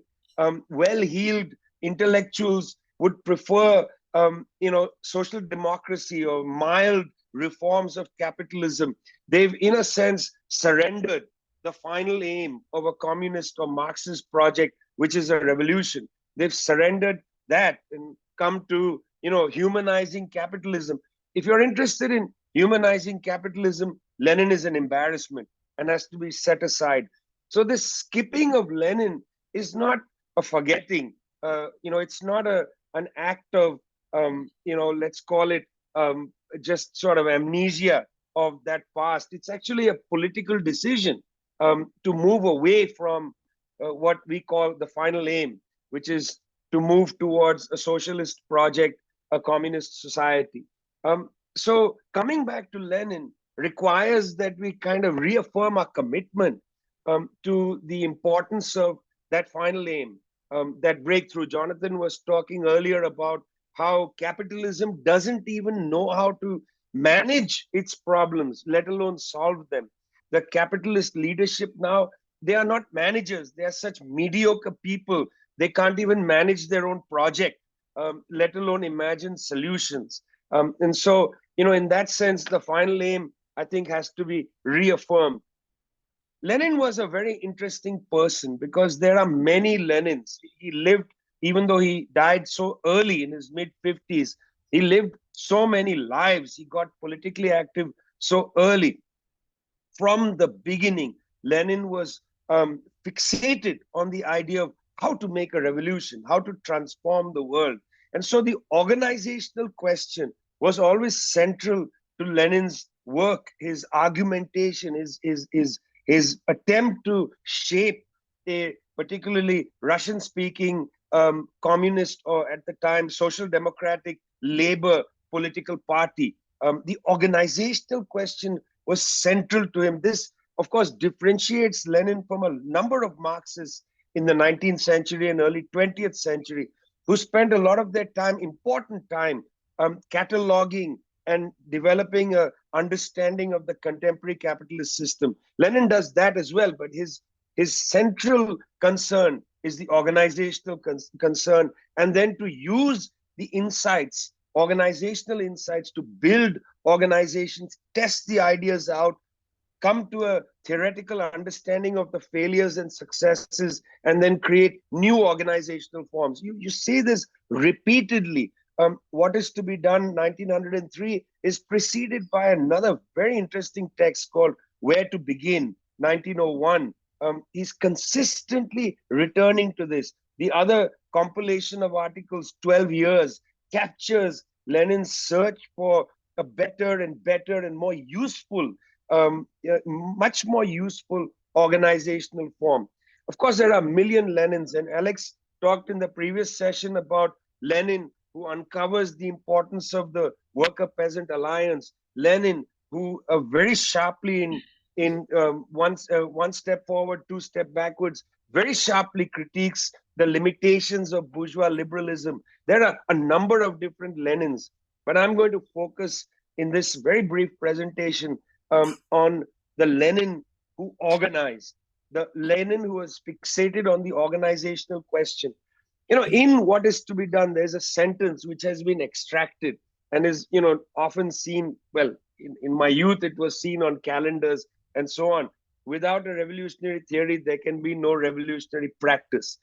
This is like a talisman for the communist movement. Without a revolutionary theory, there can be no revolutionary practice. In fact, Lukács, the Hungarian Marxist and communist, wrote a terrific essay where he reflected on this talisman, this formula. And Lukács teaches us that, in fact, theory and practice are incomplete. They don't create a closed system, because between theory and practice, you need the concept organization. That, in fact, it is within organization that the theory and the practice unite, and you have the possibility of praxis. So organization, even in that slogan, Lenin neglects to use the term organization in that slogan, Without a revolutionary theory, there can be no revolutionary practice. But of course, because he's writing in that text about organization, he takes it for granted. We need to insert it in. Without a revolutionary theory within the context of a disciplined organization, there can be no revolutionary practice. So here we go. What is Lenin doing in this terrific text, What is to be Done? Now, Lenin is not easy to read because Lenin writes always, except in the development of capitalism in Russia, always Lenin writes in the middle of a debate. He's arguing with other people involved, particularly in the Russian context of the fight to build a revolutionary process against the autocratic regime of Tsarism, but also to build socialism. He's always in the middle of a polemic. So when you open up, let's say, What is to be Done, there are a million people that he refers to who we don't remember. History has not been kind to them. There are journals that we don't know what these journals are, what kind of politics they had, and so on. And Lenin is not the kind of writer to spend a lot of time explaining to you, oh, by the way, this journal is an economist journal. Economists are the following kind of people. He just goes in and lays into them. So it requires a lot of patience and understanding to read Lenin. You have to go slowly. I enjoy the kind of thrust and parry of his argumentation, but you really have to be methodological, read it slowly, understand what he's going for. So in order to kind of guide us through this, I've decided to put forward 4 different concepts from What is to be Done, which I think are actually pretty trans-historical, for a revolutionary movement. They are not rooted in the period of what is to be done. And this is an important point. Frequently, and we hear this a lot, especially after the fall of the Soviet Union in 1991, frequently people say, look, a Leninist form of party is anachronistic. What you need is a kind of social democratic open movement, or you don't really need a party. You need a kind of manifestation driven politics, just mobilize people and so on, use the internet, send out tweets to get people to come to demonstrations. That's the kind of politics of the 21st century. In fact, the late Italian Marxist Antonio Negri just died recently. In his several books, including Multitude and Empire and so on, put this out there. In Multitude, it was basically these assemblages of politics that should take place. You don't need a revolutionary party. And what they argue is that Leninist organization is actually developed for an autocratic context. It's not applicable to a democratic context where there are some democratic freedoms. You don't need a secretive party in a context where there's democratic freedoms. In fact, that part is not, in fact, essential to the Leninist organization, the secretive nature and so on. And I'll come back to that in a minute. So I think this dismissal of the Leninist organization, saying, well, it may be okay for an autocratic context, not applicable to a democratic society, I think is absolutely wrong, because it doesn't get the essence of what Lenin is arguing about organization. Okay, 4 points.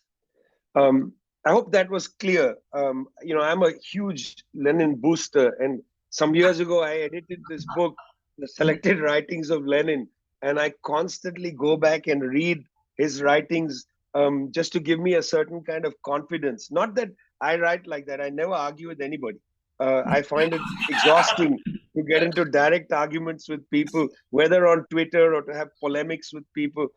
And besides, just to be quite honest with you, I think in the world of Marxism, we are not even near the point where we can contest people frontally. We have to build our own strength. We have to build our own ranks and so on. Others can do the polemics. I don't have the temperament for it. But I like to go to Lenin to give me the strength to keep going, honestly. So I'm a big Lenin booster. So take what I said earlier from that context, okay? Anyway, the 4 concepts. The first concept is spontaneity. It's highly misunderstood what Lenin is saying here. You see, Lenin argues that in the Marxist tradition, when we are building Marxist politics. The key classes, obviously, are the workers and the peasants. Now, Alex mentioned Lenin's really quite a strong argument that the peasantry in most part of the world are not petty producers, but in fact, an agricultural proletariat. And he got this from his studies of capitalism in Russia in the late 19th century. You know, when he wrote about the development of capitalism in Russia, he saw growing numbers of proletarians working in the fields. And he made the argument, therefore, for the worker-peasant alliance. This is slightly confused for a lot of people because the understanding of peasant sometimes is the petty peasant producer who's part of the peasantry, but that's not exactly what roots Lenin's concept of the worker-peasant alliance. Anyway, spontaneity is generated through the experience of workers and the proletariat in the countryside through their own experiences. So, for instance, if you're a worker in a factory, eventually, because of the nature of capitalist exploitation, you're going to have a frontal clash against the managers and the bosses of the firm. Or if you're a agricultural proletariat in the fields, you're eventually going to have a clash with the landlord or the land manager. The structure of exploitation imposes the class struggle upon the workers, and the workers generate spontaneously a consciousness of the exploitation of capitalism. And so then they will fight, for instance, in a factory to increase their share of the surplus, or they'll fight in the countryside, increase the share of the surplus, improve working conditions, and so on. Lenin called that, and not disparagingly, you know, this is the issue. He was being scientific, not disparaging. He called that trade union consciousness. He argued that the spontaneous struggles generated by the exploitation of workers and peasants produces a consciousness of trade unionism, getting a greater share of the surplus and so on. Now, that's very good and very important. It builds the confidence and clarity of workers and peasants.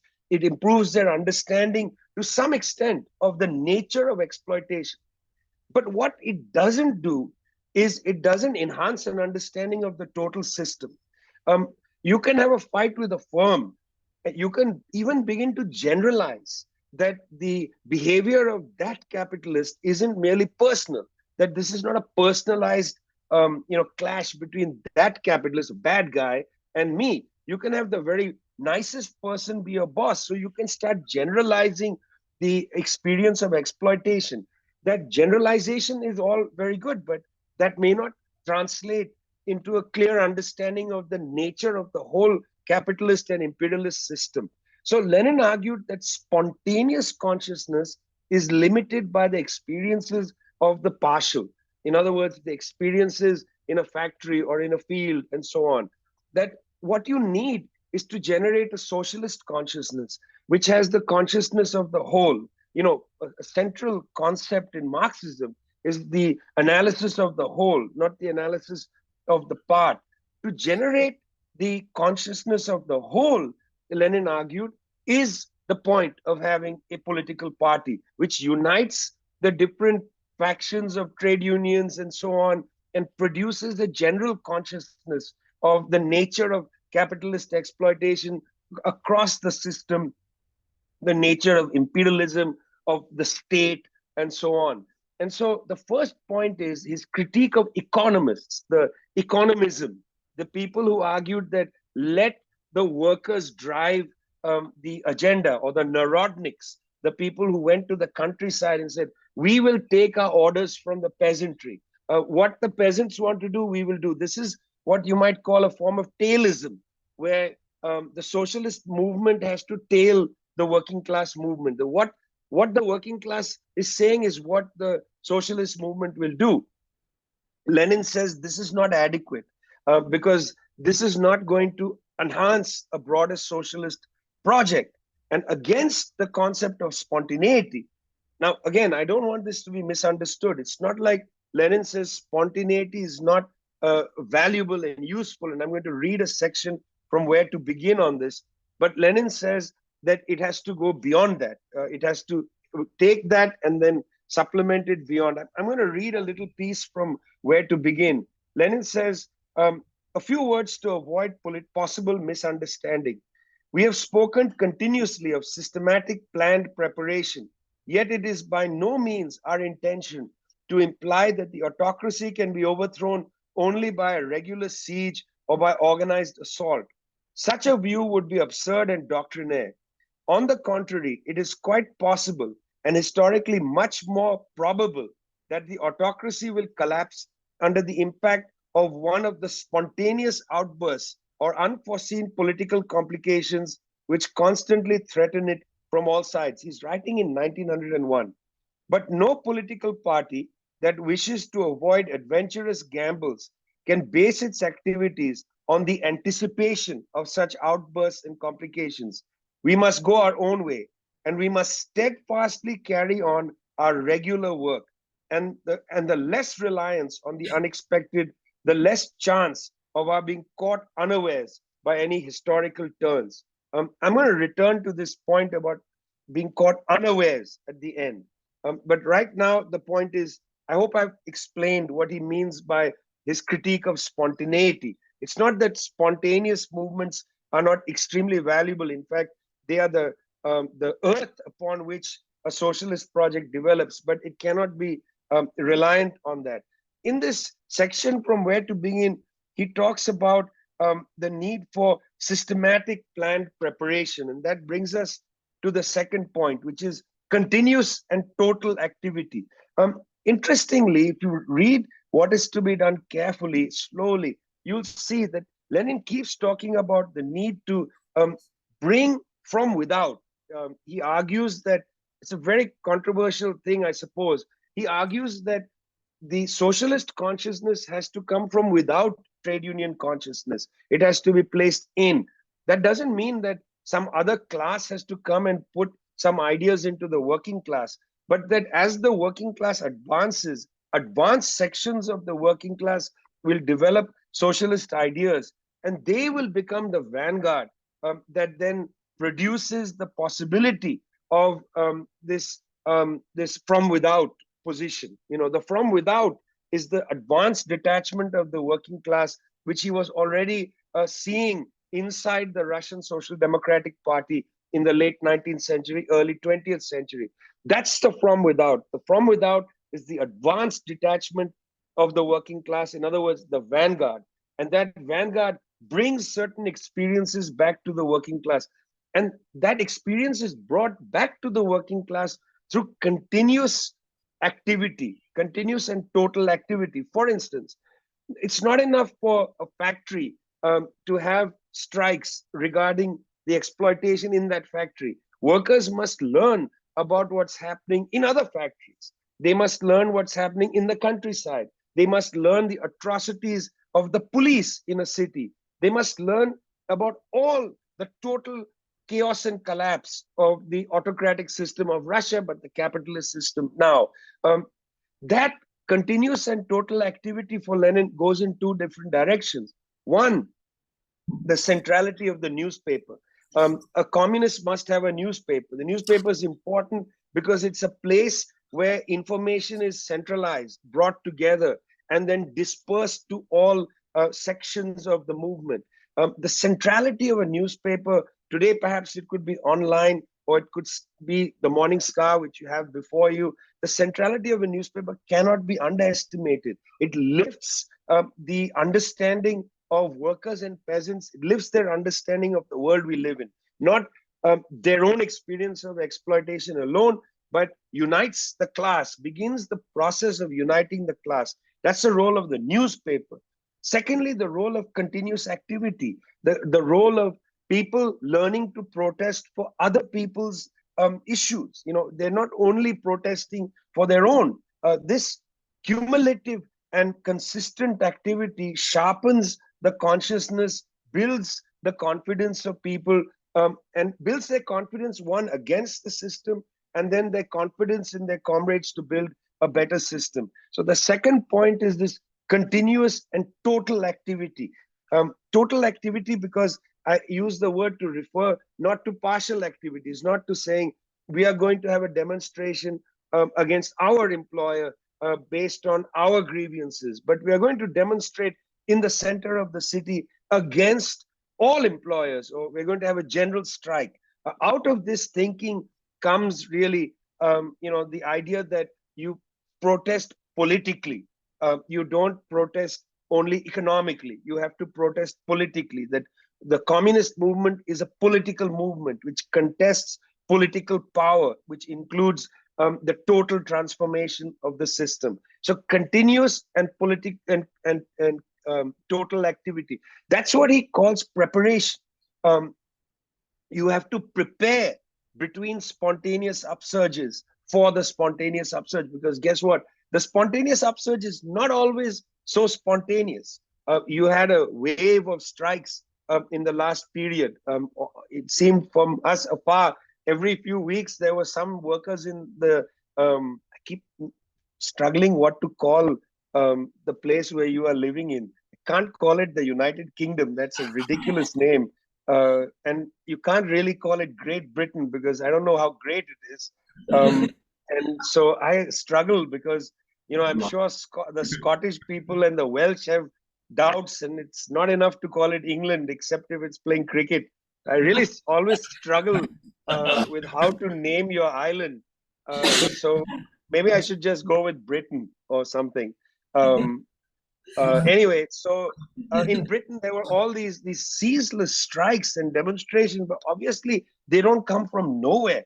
The nurses don't one day just walk out of the hospital saying we're going on strike. It's continuous preparation. Somebody has done the work of preparing. People like Alex Gordon consistently working to prepare the workers for that moment when the culture rips and a spontaneous opening comes in, where people in a kind of tsunami start striking. It's like waves of strikes are prepared by consistent, continuous, and total work. Not because people are not necessarily striking only about their own problems. They are striking in general terms. I mean, the things I was hearing, the speeches I listened to, the remarkable Mick Lynch, for instance, was not just talking about this factory or that railway worker or something. It was a total critique of the system that comes from what Lenin had argued for the continuous and total activity, the importance for communists to act everywhere against every injustice, not to have particular things where they focus on, but against all injustices, continuous and total activity.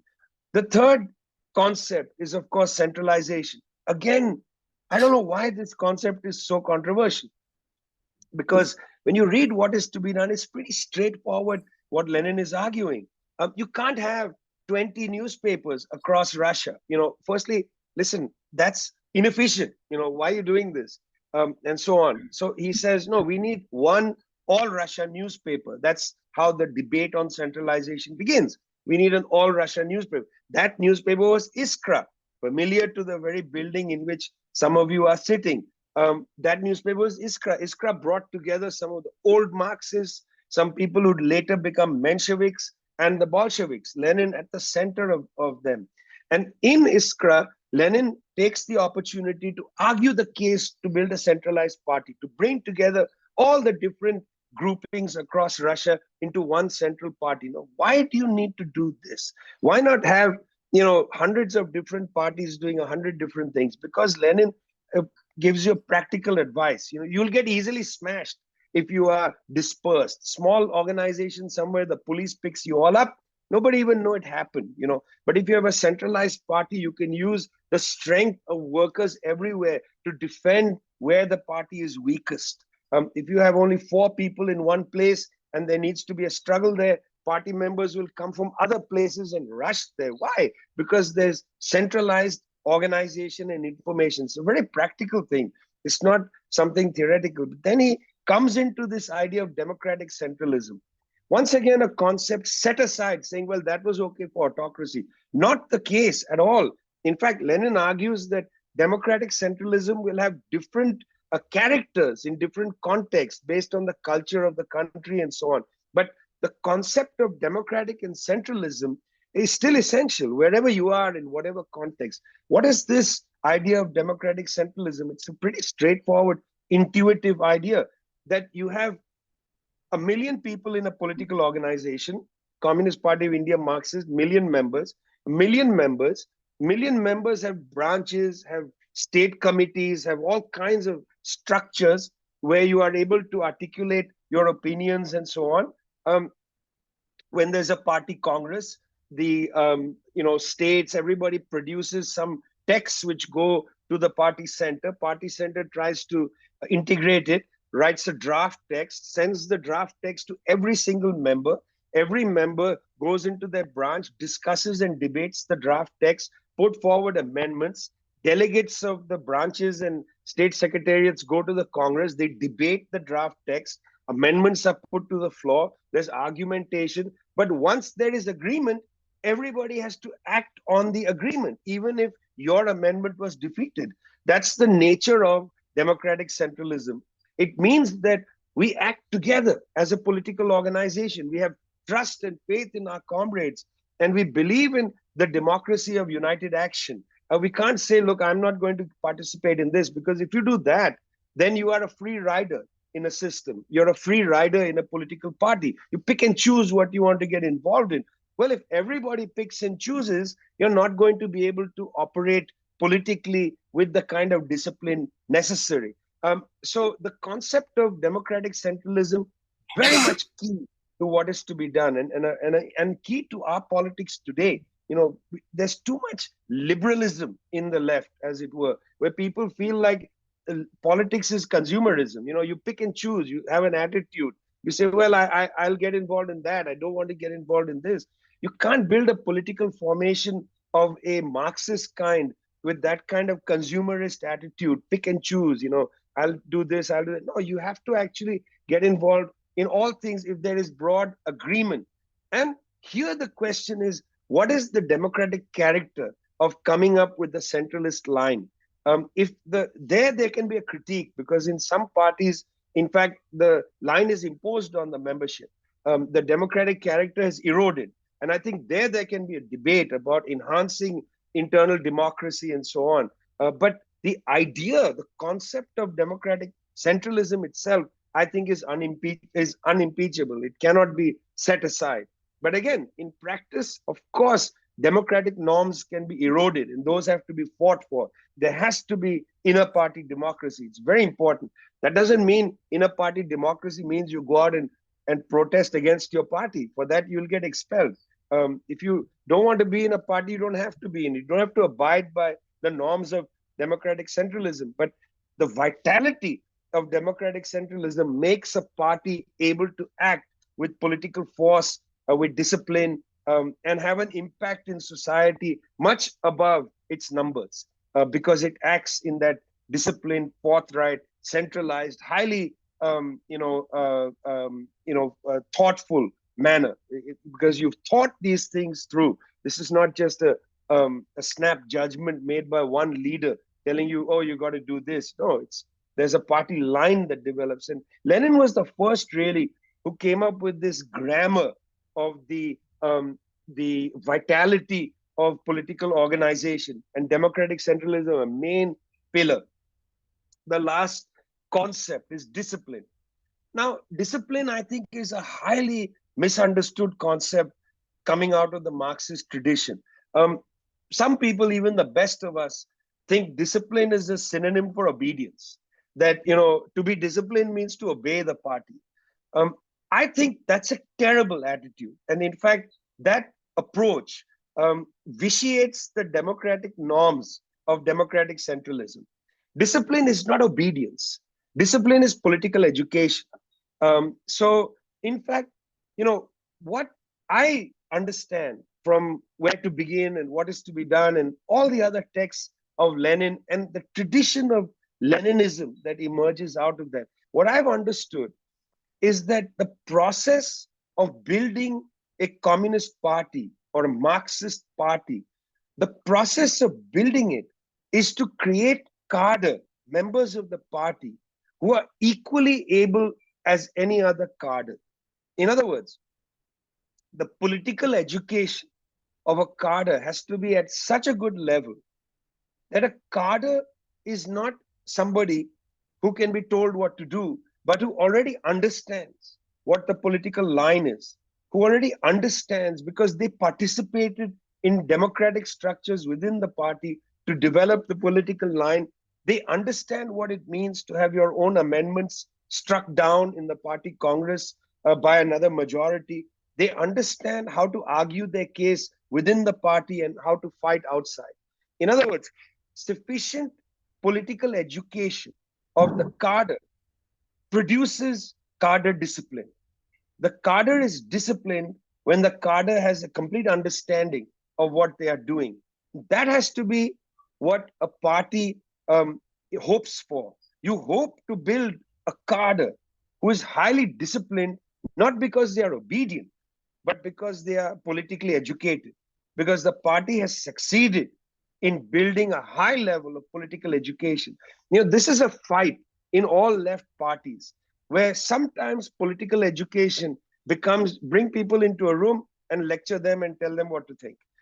I think that is in fact an anti-Leninist politics. A Leninist politics is bring people into a room, start the debate, have a discussion, let people learn how to argue the case themselves, let them argue their own positions, and let there be the development of a kind of politics that enriches the totality of the party. So discipline is such a key concept in Leninism, but again, frequently misunderstood as obedience. So these are the four concepts. The argument against narrow politics of spontaneity alone.